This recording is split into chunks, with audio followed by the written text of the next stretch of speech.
Hello good morning student આપણે વાત કરીશું લેક્ચર 12 તો આપણે નેક્સ્ટ હતું નંબર 4 તો નંબર 4 પર જે છે વૈજ્ઞાનિક એ છે દમિત્રી મેન્ડેલિવ અને લોથર વિલિયમ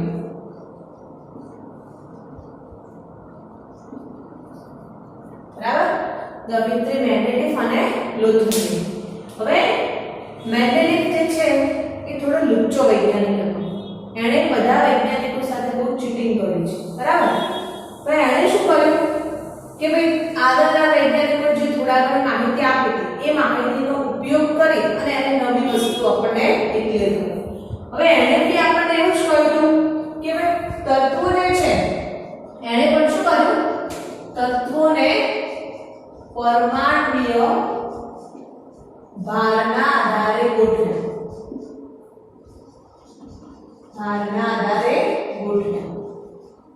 પણ સાથે સાથે થોડો હોશિયાર વૈજ્ઞાનિક પણ હતો એણે એવું કર્યું કે આગળ કોષ્ટકોને બે ભાગ પાડી દીધા બે ભાગમાંથી પહેલો જે ભાગ છે એને એમ કહ્યું કે ભાઈ સમૂહ પહેલા ભાગમાં એણે શું કહ્યું સમૂહ કે એક જે છે એને આપણે સમૂહ તરીકે ઓળખીશું બીજું એને કહેવાશે સ્તંભ અથવા એને કહેવાશે કોલમ અને બીજું ઇંગ્લિશમાં કહેવું હોય તો આપણે એને કહીશું ગ્રુપ તો આગળ કોષ્ટક જે છે તમે ટેક્સ્ટબુક ખોલીને જોશો અથવા તો આપણે 9th યા 10th માં ભણી ગયા છે કે આગળ કોષ્ટકની અંદર ઊભી લાઈન આગળ કોષ્ટકમાં ઊભા કોલમ એટલે શું સ્તંભ એટલે શું આપણે કોઈ સ્તંભનો મતલબ શું સમજીએ કે ઊભું જે છે બરાબર એને આપણે સ્તંભ કહીએ છીએ તો એ સ્તંભ અથવા સમૂહ જે છે એ આગળ કોષ્ટકમાં તો કેટલા છે તો કે 18 બહુ ઇમ્પોર્ટન્ટ વસ્તુ છે આગળ કોષ્ટકમાં સમૂહ જે છે એ કેટલા છે 18 બરાબર બીજો એને ભાગ પાડ્યો કે ભાઈ આપણે બીજું વસ્તુ એને એવું કીધું કે આગળ કોષ્ટકમાં બીજી વસ્તુ જે છે એને કીધું આવર્ત શું કહેવાય એને આવર્ત અથવા તો એને કહેવાય હરોળ અથવા તો આડી લાઈન અહીંયા એને બીજું કહેવાશે રો તો હવે આગળ કોષ્ટક આપણે ખોલીશું એ આગળ કોષ્ટકની અંદર તમે ચેક કરશો કે એમાં આડી લાઈન કેટલી છે આમ ઊભા સમૂહ બન્યો હવે શું કરવાનું આડી લાઈન કાઉન્ટ કરશું તો આડી લાઈન જે છે એ આપણને કેટલી મળશે 7 તો એકોર્ડિંગ ટુ મેન્ડેલિવ આગળ કોષ્ટકમાં ટોટલ 18 સમૂહ સ્તંભ કોલમ અથવા તો ગ્રુપ આવેલા છે જ્યારે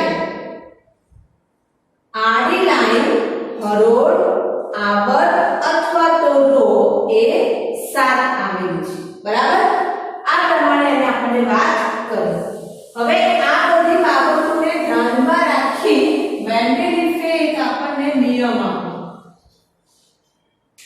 મેન્ડેલિવે શું કર્યું આપણને નિયમ આપ્યો હવે નિયમ એને એવો આપ્યો કે તત્વોના જે ગુણધર્મો છે એના પરમાણ્વીય ભારને આધારે આવર્તનીય છે નિયમ એવો આપ્યો તત્વોના ગુણધર્મો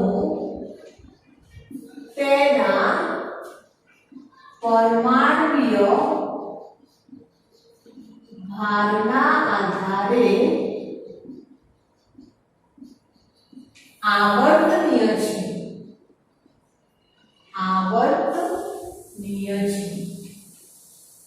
કેવો આપણને નિયમ આવર્તનીય એટલે કે એમાં વિવિધતા જોવા મળે ડિફરન્ટ છે બરાબર હવે આટલો એને અભ્યાસ કર્યો પછી થોડો વધારે ડિટેલમાં એનો ઉપયોગ કર્યો આ કોષ્ટકમાં તો કેટલાક તત્વો એવા હતા કે જેનો ગુણધર્મો યોગ્ય નથી છતાં એ બીજા કોઈ તત્વના સમૂહ અથવા તો આવર્તમાં છે તો એને ઘણું વિચાર્યું પછી એને એક તત્વ એવું શોધી કાઢ્યું એ કયું તત્વ છે તો એ જે તત્વ છે इंडियम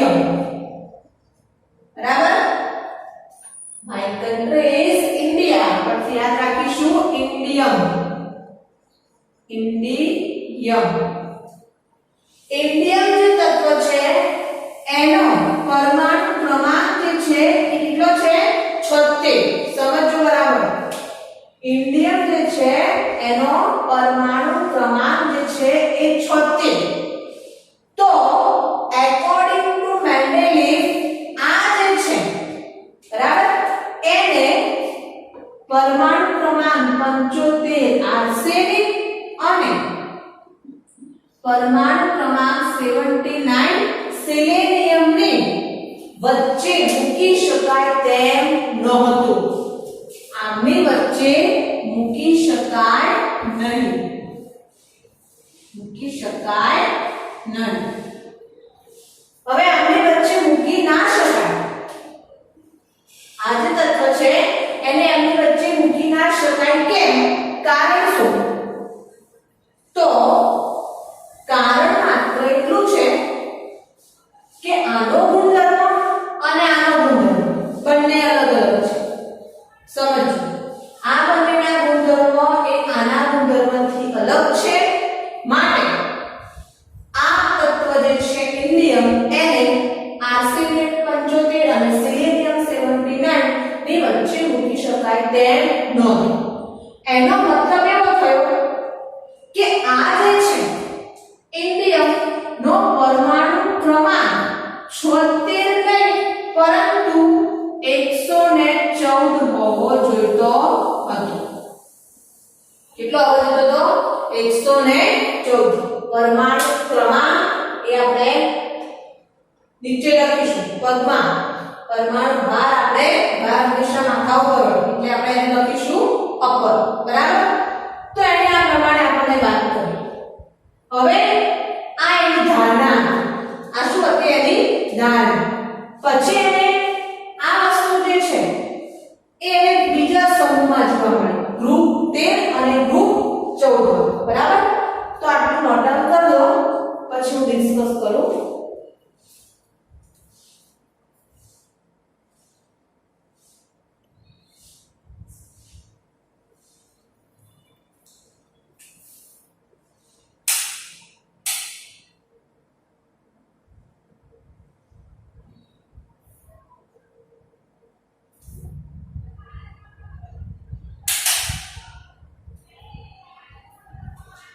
ચલો એના પછી ફરી વાત કરું છું. મેન્ડેલિવની ધારણા એવી હતી કે ઇન્ડિયમનો પરમાણુ ક્રમાંક 76 ના બદલે કેટલો હોવો જોઈએ? 114. બરાબર. હવે એને આપણે એક બીજી વાત જણાવી કે આગળ કોષ્ટક જે છે એમાં 18 સમૂહ જે છે એ પૈકી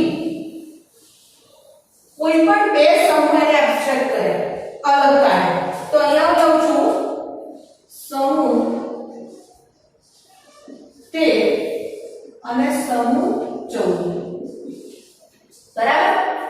તો સમૂહ 13 ની અંદર આપણે તત્વો યાદ રાખવા પડશે. એની માટે શોર્ટ ટ્રીક છે. બોલું છું બનાવો આલુ ગાજર ઈનો તેલ. શું થશે? અહીંયા લખું છું બનાવો આલુ ગાજર ઇન તેલ. આની ટ્રીક છે. આની માટે ટ્રીક છે સીતા જે સુનો પ્રભુ. ભગવાનને યાદ કરવા પડશે ને. છે સીતા જે સુનો પ્રભુ. હવે આનાથી અહીંયા લઉં છું બોરોન બનાવો આલુ ગાજર એના તેલ. બરાબર. અહીંયા છે સીતા જે સુનો પ્રભુ. છે સીતા જે સુનો પ્રભુ. હવે અહીંયા આ છે બોરોન, આ છે એલ્યુમિનિયમ. ઓકે. આ છે ગેલિયમ. ધીમે ધીમે સ્લો મોશન તમારે તમને યાદ રાખવાનો પ્રયત્ન કરો. બરાબર? યાદ આપણે રાખવા પડશે કમ્પલસરી. આ છે ઇન્ડિયમ, આ છે થેલિયમ. બરાબર? બાજુમાં જોઈએ. આ તો ઓળખતા હશો, કાર્બન. આને બી ઓળખતા હશો, શું થશે? સિલિકોન. આને થોડું ઓળખતા હશો, શું થશે? જર્મેનિયમ. આ છે ટીન. આ છે લેડ. લેડનું બીજું દેશી નામ છે સીસુ. બરાબર? પ્રાચીન સમયમાં રાજા મહારાજાના સમયમાં લેડને શું કહેતા? સીસુ. હવે એને આપણે આ પ્રમાણે વાત કરી. બસ સમજો. આને હવે ડિલીટ કરી નાખીએ.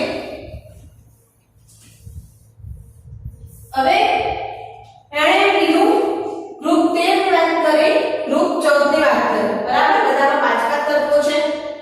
હવે એ સમય એટલે મેન્ડેલિફના સમયમાં, એ સમય એટલે કયો સમય? મેન્ડેલિફના સમયમાં. તો મેન્ડેલિફના સમયની અંદર આ જે છે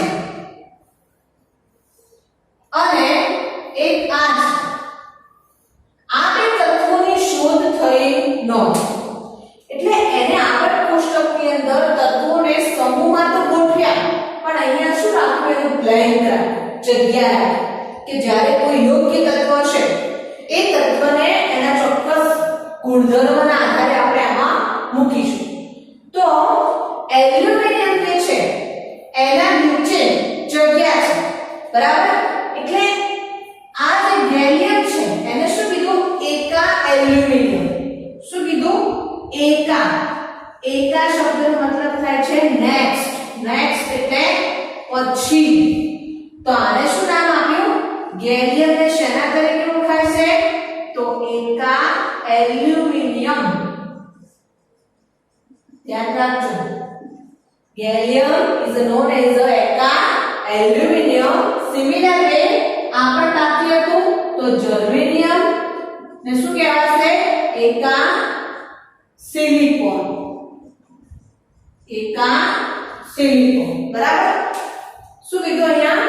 ગેલિયમ છે એટલે એને શું કીધું? એકા. એલ્યુમિનિયમ ઉપર અને નીચેનું યાદ રાખો. એકા મતલબ એના પછીનું તત્વ. તો હાલ શોધાયો એટલે આપણને ખબર પડે.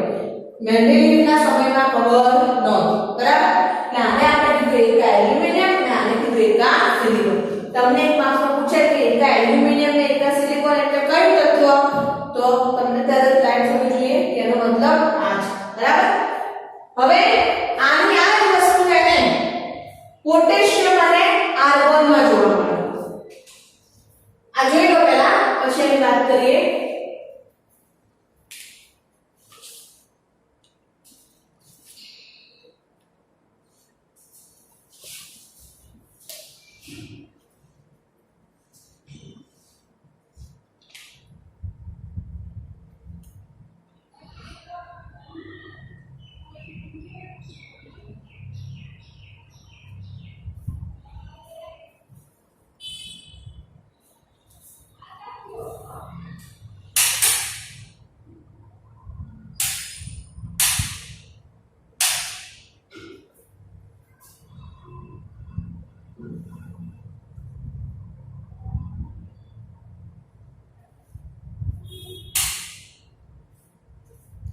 ચલો એના પછી એને કીધું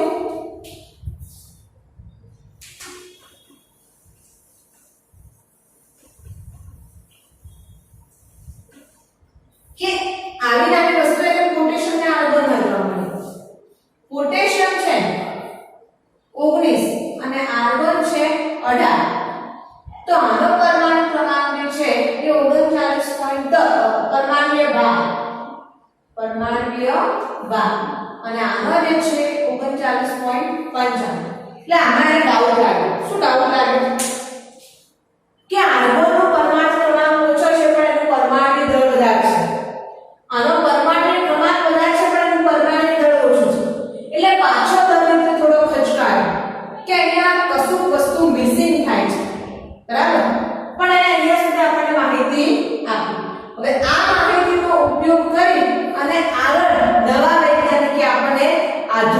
આવર્ત કોષ્ટક આપ્યું. હવે આધુનિક આવર્ત કોષ્ટકમાં મુખ્ય જે ફાળો છે એ દમિત્રી મેન્ડેલિફનો છે. માટે આધુનિક આવર્ત કોષ્ટકને આપણે મેન્ડેલિફનું આવર્ત કોષ્ટક તરીકે ઓળખીએ છીએ. સમજ પડી? આધુનિક આવર્ત કોષ્ટકને આપણે મેન્ડેલિફનું આવર્ત કોષ્ટક તરીકે ઓળખીએ છીએ. તો અહીંયા સુધી એની વાત જણાવો. હવે આમાં કઈ રીતનું લખવાનું તે તમને વિડિયોમાં એક બીજો વિડિયો બનાવીને મૂકીશ આ જ લેક્ચરની અંદર. બરાબર? એટલે તમારે અહીંયા સુધી 4 રાજાઓ આયા, 4 વૈજ્ઞાનિકો આયા. પહેલો તો જ્હોન ડોબ્લેનર ત્રિપુટીનો નિયમ આપ્યો. બુસ્ટર રસાયણશાસ્ત્રી એ બી કોન કોટાઇસ નળાકાર્ય ચાર્ટ આપ્યો. જ્હોન વિલેનસ્ટરનો નિયમ આપ્યો. છેલ્લો છે દમિત્રી મેન્ડેલિફ ને લુથરબિયા. બરાબર? તો અહીંયા તમારે કમ્પ્લીટ લખી નાખો. ઓકે? જોઈ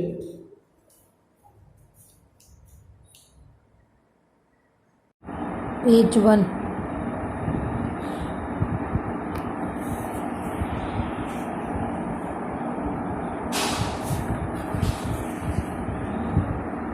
આવર્ત કોષ્ટકનો ઇતિહાસ.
આધુનિક આવર્ત નિયમ.